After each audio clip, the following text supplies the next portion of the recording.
বিনীত গোয়েল, মমতা ব্যানার্জি, নির্মল ঘোষ, সন্দীপ ঘোষকে মুখোমুখি বসেই জেরা করা হচ্ছে। প্রাক্তন মুখ্যমন্ত্রীর মোবাইল ফোনটা যদি তদন্তকারী সংস্থা বাজেয়াপ্ত করতে পারে এবং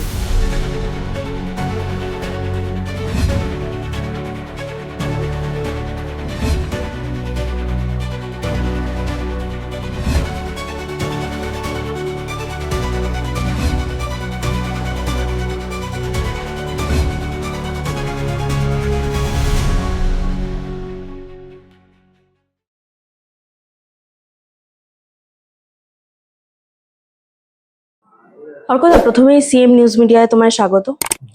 আমরা দেখলাম এই প্রথমবার দেশভাগের ইতিহাস নিয়ে স্বাধীনতা দিবসের আগে আলোচনা হচ্ছে। এক সপ্তাহ ধরে স্বাধীনতা দিবসের অনুষ্ঠান করা হচ্ছে, মানে এই বিষয়টাকে কিভাবে দেখছেন? স্বাধীনতা দিবসের আগে যে স্বাধীনতা সময় যে বিভীষিকা হয়েছিল, যে অত্যাচার হয়েছিল, তার স্মরণে যে উদ্যোগ নেওয়া হয়, এটা খুব সাধু উদ্যোগ এবং মানুষের এই ইতিহাস জানা উচিত। 46-এর 16ই আগস্ট গ্রেট ক্যালকাটা কিলিং কি হয়েছিল, সেখানে গোপাল মুখোপাধ্যায়ের ভূমিকা কি ছিল, এগুলো মানুষের জানা উচিত। আমরা কেন সুরাবর্দীদের নিয়ে মাতামাতি করবো? গোপাল মুখার্জির মতো একজন নির্ভীক দেশপ্রেমিক সনাতনী মানুষ যেভাবে মাতৃশক্তির সম্মান রক্ষা করেছিলেন, হিন্দুদের বাঁচিয়েছিলেন, তিনি ইতিহাসের পাতায় তার স্থান কতটুকু ছিল, তার নামে আস্থা হয়েছে, তার ভূমিকার আবার নতুন করে আমাদের জানা উচিত এবং পাঠ্যপুস্তকে মাননীয় গোপাল মুখার্জির অবদান এটা স্বীকৃতি দেওয়া উচিত। অত্যন্ত সাধু উদ্যোগ। গ্রেট ক্যালকাটা কিলিং, নোয়াখালীর দাঙ্গা, এগুলো নতুন প্রজন্মের জানা উচিত। একটা দেশ, একটা জাতি গঠনের ক্ষেত্রে তার অতীত ইতিহাস জানাটা খুব গুরুত্বপূর্ণ। অতীত ইতিহাস না জানলে একটা দেশ কখনো সমৃদ্ধ হয়ে ওঠে না। এই উদ্যোগটা নেওয়া হয়েছে, সরকারকে সাধুবাদ জানাই। তারা আগের রাজ্য সরকার কি দেশভাগের ইতিহাস ভুলিয়ে দিতে চেয়েছিল? কারণ এর আগে কখনো তারা এই ধরনের প্রোগ্রাম বা কর্মসূচি পালন করেনি। আগের সরকার যাই করতো তার মধ্যে ছিল ভোট ব্যাংক, একটা বিশেষ সম্প্রদায়কে তুষ্ট করার ইচ্ছা। তাই গ্রেট ক্যালকাটা কিলিং তারা তো বলবে না, কখনোই বলবে না। গোপাল মুখার্জির ভূমিকাও তারা কখনো স্মরণ করবে না। শুধু আগের সরকার কেন, বিকাশ বাবুর মতো প্রবীণ আইনজীবী যখন গোপাল মুখার্জিকে গুন্ডা বলেন, তখন এদের মনোভাবটা বোঝা যায়।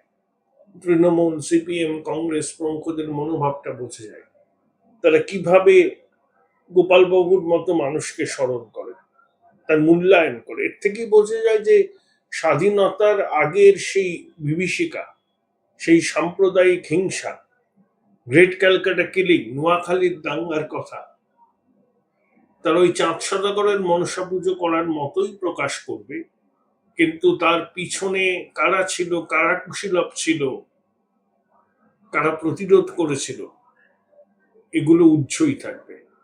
কারণ তাদের সবকিছু নির্ধারিত হয় ভোট ব্যাংকের সামনে রেখে। আর এই ভোট ব্যাংকের জন্যই কি আমাদের রাজ্যে এত জঙ্গিরা আস্তানা গাড়তে পেরেছিল? মানে এখনো তো উদ্ধার হচ্ছে, তপসিয়া, আগের দিনহাটা দেখছি। সরকার অনুপ্রবেশের বিষয়টাকে কোনো গুরুত্বই দিতে চায়নি, তাদের কাছে এর কোনো গুরুত্বই ছিল না। কারণ জঙ্গি জেহাদিদের সেফ প্যাসেজ বলো বা একটা নিরাপদ আস্তানা ছিল। এখন নতুন সরকার আসায় সীমান্তকে সুরক্ষিত করার উদ্যোগ নেওয়ায় এবং কাঁটাতারের বেড়া দেওয়ার জন্য যে জমি প্রয়োজন, সেই জমি সরকার আস্তে আস্তে তুলে দিচ্ছে। বিএসএফ এলাতে অনেকটাই তুলে দিয়েছে। আগের সরকারের সে সদিচ্ছা ছিল না এবং সেই জন্যই অনুপ্রবেশকারীরা সীমান্ত পার করে এখানে ঢুকে আগের সরকারের মদতে, তৃণমূলের রাজনৈতিক নেতাদের প্রকাশ্য মদতে এবং প্রশাসনের একাংশের সহায়তা অনেক পরিচয়পত্র তৈরি করে ভারতের জনসমুদ্রে নাম বদল করে ভিড়ে গিয়েছিল। এদের উদ্দেশ্য ছিল ভারতে সন্ত্রাসবাদী হামলা চালানো, নাশকতার ছক বিস্তার করা। এখন সেই চালটা ফেসেছে, আস্তে আস্তে সবকিছুই সামনে আসছে। অন্যদিকে অভিষেক বন্দ্যোপাধ্যায়কে সুপ্রিম কোর্ট বিদেশ যাত্রার অনুমতি দিয়েছে, কিন্তু ঠিক তার আগেই তাকে না জানিয়ে তার ব্যাংক অ্যাকাউন্ট ফ্রিজ করে দেওয়া হয়েছে, এমনটাই অভিযোগ করছেন অভিষেক উনি তো বন্দ্যোপাধ্যায়। আইনজীবীর মাধ্যমে হাইকোর্টে সওয়াল করেছেন, আইনজীবী তার বক্তব্য জানাবেন। ব্যাংক অ্যাকাউন্ট যখন সিজ হয়েছে তখন কেন সিজ করা হয়েছে সেটা কর্তৃপক্ষ বলবেন, পুলিশ করলে পুলিশের আইনজীবী বলবেন। পুরো বিচারটা হবে আদালত চত্বরে। এখানে নিশ্চয়ই পুলিশের মনে হয়েছে কোনো কারণে হঠাৎ করে ব্যাংক অ্যাকাউন্ট তারা সিজ করেছে। দেখা যাক, এটা একদম আদালত চত্বরেই এই মীমাংসা হবে।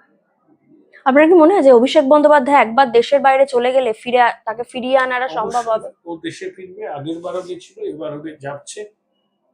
ওটা নিয়ে কোনো রকম উদ্বেগে থাকার কোনো কারণ নেই, ও ফিরবে দেশে। অন্যদিকে নতুন করে আরজি করে তদন্ত শুরু হয়েছে, নির্মল ঘোষ গ্রেফতার হয়েছে। তাহলে কি এবার এই যে তড়িঘড়ি দেহ সৎকারের বিষয়টা পুরোটা ক্লিয়ার হয়ে উঠে আসবে? প্রাক্তন মুখ্যমন্ত্রী নির্মল ঘোষ, সন্দীপ ঘোষ এবং বিনীত গোয়েলকে মুখোমুখি বসিয়ে জেরা করলে এবং প্রাক্তন মুখ্যমন্ত্রীর মোবাইল ফোনটা যদি তদন্তকারী সংস্থা বাজেয়াপ্ত করতে পারে এবং তার যদি ফরেনসিক পরীক্ষা হয়, তাহলে সব জানা যাবে। ওই রাতে কি হয়েছিল, কারা যুক্ত ছিল, কাদেরকে বাঁচাবার জন্য প্রশাসনের দিক থেকে এই অভূতপূর্ব তৎপরতা বঙ্গবাসী দেখেছে। এখন তো দেখা যাচ্ছে যে সেই রাতে যারা ছিল বা সিসিটিভিতে যাদেরকে ফুটেজে দেখা গেছে প্রত্যেককেই তদন্তের জন্য ডাকা হচ্ছে, কিন্তু এর আগের তদন্তে তাহলে তাদেরকে কেন ডাকা আদালতের হয়নি? নির্দেশে আবার নতুন করে তদন্ত হচ্ছে, নতুন তদন্তকারী অফিসার এসছেন। আগে যে তদন্ত হয়েছিল সেই তদন্ত রিপোর্ট 1000 পাতার খুঁটিয়ে পড়ছেন। দেখা যাক না কি হয়, নতুন করে শুরু হোক সবকিছু। সীমা পাহুজা কি কোনোভাবে রাজনৈতিকভাবে প্রভাবিত ছিল, যেই কারণে ঠিকমতো এগুলো তদন্ত বলা খুব করতে মুশকিল, পারেনি? ছিলেন কি ছিলেন না। সীমা পাহুজা যদি খুব সঠিকভাবে তদন্ত করে থাকেন, তাহলে আবার নতুন করে কেন তদন্তকারীদের টিম গঠন করতে হলো এবং তার মাথায় অন্য একজন অফিসারকে রাখা হলো? এর মধ্যেই প্রশ্নের উত্তরটা রয়েছে। মানে মমতা বন্দ্যোপাধ্যায় যে বলেছিলেন যে উনি সারা রাত মনিটর করেছিলেন, তাহলে তো ওনাকেও তদন্তের আওতায় আনা উচিত। ওনাকে তো জিজ্ঞাসাবাদ করা উচিত। বিনীত গোয়েল, মমতা ব্যানার্জি, নির্মল ঘোষ, সন্দীপ ঘোষকে মুখোমুখি বসিয়ে জেরা করা উচিত। অসংখ্য ধন্যবাদ।